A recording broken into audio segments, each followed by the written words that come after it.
दिनै बिटिसि सुक्ति आरो बिटिआर सुक्तिनि सायाव जों जेनाखि तर्क बितर्क जादों जुक्तिजों बहाय जुक्तिजों तर्क होआलासेनो माबोरै जोंखौ बिदि सिगिलाबाय थाखो होमबा दिपेन बर'आ 100% पारफेक्ट नामा दिपेन बर'नि सायाव जेबो खोथा बुंनो मोना नामा आंखौ बुंदों जे एटास्टेट खालामनायाव छात्र छात्रीनि सार्टिफिकेट एटास्टेट खालामनायाव 120 जायोमोन होननानै बिथाङा बुंदों आन्दोलन पिरियडआव आंहा मोनसेबो कन्ट्रिबिउसन गैया हारिनि अलखदखौ नायनानै जोङो थानो हायैयाव दिनै समाजनि गेजेराव माखासे गोरोन्थि जाबोनायखौ जोङो फोरमायदों बेखौ बाखनायनांगौसोमोन नाथाय नोंथांमोनहा जोंखौ हाजार हाजार वार्निंसो होबाय जे थार्ड फेजनि जेनाखि सोमावसारनाय बर'लेण्डनि एबसुनि सोमावसारनायाव एसेबो कन्ट्रिबिउसन गैया होननानै मानो कन्ट्रिबिउसन गैया जाखो बिथांमोनहा प्रत्येक आन्दोलन प्रग्रामाव आंनाव 2000 3000 4000 लांफैयोमोन अब्ला बे समाव आङो रांजों जे बान्था हरदों रां अनसुंथाइ जे हरदों कन्ट्रिबिउसन जे हरदों बियो कन्ट्रिबिउसन होनाय जाया नामा बिथांमोनखौ नमस्कार होबाय जे दिनै आङो थांनाय माखासे दिन आगोलाव दुलाराय बर' फरायसा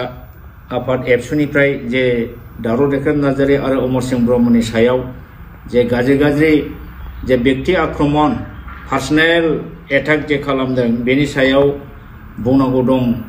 होननानै आं सानदों मानो होननानै बुङोब्ला थांनाय 12 तारिख डिसेम्बरावहाय दिपेन बर' एबसुनि प्रेसिडेन्ट बिथाङा बिटिसि एकर्ड आरो बिटिआर एकर्डनि सायाव अपेन डिबेट जानांगौ दावराव देख्रेब नार्जारि अमर सिंह ब्रह्ममोनहा 6 सिडिउलनि जेसेबां PhD गोनां डक्टरेट गोनां एक्सपार्ट सुप्रिम कोर्ट हाई कोर्टनि एक्सपार्ट लानानै फै बिथांमोनहा फारसेथिंजाय जिरायगोन एबसुआ फारसेथिंजाय जिरायगोन अपेन डिबेट जानांगौ होननानै बिथाङा निजेनो डिक्लेयार होदोंमोन बिनि उनावहाय 14 तारिखआव जोङो दावराव देख्रेब नार्जारि आरो आं अमर सिंह ब्रह्म सानैबो बे जिनिसखौ दुंब्रुदै ग्रहण खालामनानै एक्सेप्ट खालामनानै एक्सेप्टेन्स लेटारखौबो जोङो बिथांनो दैथायहरदोंमोन क'क्राझारनि बागानसालिनि हेड अफिसाव बे जिनिसखौ रिसिभ खालामदों नाथाय दिनैसिमबो बिथांमोनहा बिनि तारिखखौ होनो हायाखै होआखै बिनि बादै बिथांमोनहा मा खालामदों दावराव देख्रेब नार्जारि अमर सिंह ब्रह्मनि सायाव बिराद गाज्रि पार्सनेल एटाक बिथांमोनहा खालामदों प्रथमाव दिपेनानो आंखौ खालामग्रोदों दिपेन बर' बिथाङा आंखौ कालिदास होनदों बिफांनि बिजौआव गाखोनानै गाहायाव दानस'ग्रा कालिदासजों बिथाङा आंखौ रुजुदों बिथाङा आंखौ बुंदों जे एटास्टेट खालामनायाव छात्र छात्रीनि सार्टिफिकेट एटास्टेट खालामनायाव 120 जायोमोन होननानै बिथाङा बुंदों आन्दोलन पिरियडआव आंहा मोनसेबो कन्ट्रिबिउसन गैया बेबादि गोबां नंबाङै जाबाङै खोथाजों बिथाङा आंखौ आक्रमण खालामदों आं दिनै बेखौनो बुंफिननो सानदों जे बिथांना जे मेन पइन्टआ जाहैदों माने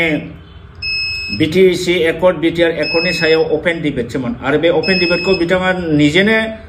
डिक्लेयार होदोंमोन नाथाय दिनैसिमबो लानो हायालासिनो जोंखौ बेबादि पार्सनेल एटाक खालामनाया जोबोद लाजिथाव मुगैथाव जादों बिथांमोनहा बेबादि स्वभाबनिफ्राय पार्सनेल एटाकनिफ्राय जानगाराव निजेनो थानांगौ बिथांमोनहा आन्दोलनाव जोंखौ बिसेसके आंखौ जेबो कन्ट्रिबिउसन गैया होनना बुंदों बे खोथा बाथ्राफ्रा मिनिंलेस जादों कन्ट्रिबिउसन मानो गैया जानो जे थार्ड फेजनि जेनाखि सोमावसारनाय बर'लेण्डनि एबसुनि सोमावसारनायाव एसेबो कन्ट्रिबिउसन गैया होननानै मानो कन्ट्रिबिउसन गैया जाखो बिथांमोनहा प्रत्येक आन्दोलन प्रग्रामाव आंनाव 2000 3000 4000 लांफैयोमोन अब्ला बे समाव आङो रांजों जे बान्था हरदों रां अनसुंथाइ जे हरदों कन्ट्रिबिउसन जे हरदों बियो कन्ट्रिबिउसन होनाय जाया नामा आरो बे समाव जों साख्रियाव दङ साख्रियाव थानाय समाव जों बोरै आन्दोलन ओंखार जानांगौ बिथांमोनहा मा बुंनाय जादों बेलाय 5 पैसा 10 पैसा 1 टाका 2 टाकाबाबो कन्ट्रिबिउसन इज कन्ट्रिबिउसन आंथ' प्रत्येक प्रग्रामाव नोंसोरनो गारि गंसेनि दाम गारि गंनै गंथामनि थाव सोनायनि दाम हरबाय थादों होमबा बे कन्ट्रिबिउसन होनाय जायाखै नामा नोंथाङा मा बुंनाय रायजोनि सिगाङाव आंखौ मा होननानै मा बुंनो नागिरदों गतिके आंनि सायाव पार्सनेल एटाक खालामनानै आंखौ रायजोनि मेगनाव गाज्रि होननानै एस्टाब्लिश खालामनो नाजानाय जादों जेराव बिटिसि एकर्ड बिटिआर एकर्डनि मोनसेबो पइन्टखौ रिफारेन्सआव लाबोआलासेनो डायरेक्ट पार्सनेल माबायाव खोथा बुंनाया बियो डिस्ट्राक्टिव जादों आरो एबसुनि जारिमिनाव बेफोरबायदि जानाया एबसुआ मोनसे गणतान्त्रिक आफाद हिसाबै बेबायदि जानो नाङामोन। एबसुनि दैदेनगिरि बिथांमोना आंनि सायाव जाफोर खोथा बुंदों बियो जोबोद दुखु मोनथाव लाजिथाव आरो मिनिंलेस जादों।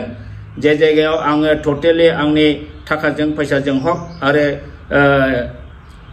खामानि दामानिनि दारै आङो गोबां मदद होबोदों नंखायनो बिथांमोनहा आंखौ जेबो कन्ट्रिबिउसन होआखै होननाय बाथ्राया मालाबाबो बियो जानो हाया। आरो जुदि बिदिब्ला आंनि बै समाव आं जे 2000 3000 1000 जे कन्ट्रिबिउसन हरदोंमोन होमबा बे नंखाय नामा बेखौ नोंथांमोन हराखै होननानै बुं चेलेन्ज खालाम नोंथांमोनहा लांफैयाखै होननानै आंथ' बुंगोन लांफैदों। दा बे रोखोम आरोखि दा बाथ्राया बेनो दिनैहाय सेन्ट्रेल एबसुनिफ्राय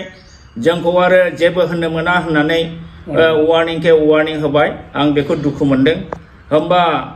पॉइंट टू पॉइंट रायलायनायाव दिनै बिटिसि सुक्ति आरो बिटिआर सुक्तिनि सायाव जों जेनाखि तर्क बितर्क जादों जुक्तिजों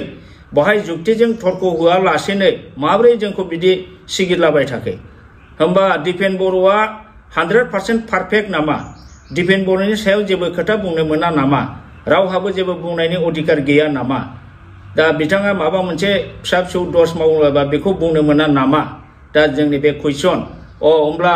जेबो खोथा बुंनो मोनाब्ला पाब्लिकआ अब्ला बियो मा बिटिसिआ नर्थ करिया जाबाय नामा? किं जन उननि रायजो जाबाय नामा बिटिसिआ? दा बेखौसो जोङो दिनै रायजोआ नुनो मोनदों। दिनै दिपेन बर'नि सायाव जेबो बुंनो मोना होननायनि मिनिङा मा? बिनि सायाव खोथा बुंबानो जों जुदि बुथार जानांगौ जायोबा बेथ' नर्थ करिया सासन जाबाय। दा बेनिखायनो दुलाराय बर' फरायसा आफादहा बे खेत्रआवहाय गोबां मान सन्मान थांदों डिसिप्लिन थांदों। नोंथांमोनहा बेबायदि खोथाखौ बुंनो नाङा बरन्स freedom to express right to expression होननाय जिनिसखौ जेब्लाबो दोननांगौ खारन रावबो पारफेक्ट नङा। ने प्रेसिडेन्टआनो जा सेक्रेटारियानो जा सोरबायानो जा निश्चय भुल मावगोन आरो जोङो कनसियास नागरिक हिसाबै मालाबा बेफोर बाथ्राखौ जोङो बुंगोन। दिनै हारिनि अलखदखौ नायनानै जोङो थानो हायैयाव दिनै समाजनि गेजेराव माखासे गोरोन्थि जाबोनायखौ जोङो फोरमायदों बेखौ बाख्नायनांगौसोमोन। नाथाय नोंथांमोनहा जोंखौ हाजार वार्निंसो होबाय बेखौ जोङो दुखु मोनदों। बेबादि जानो नाङा। गोजोन्थों।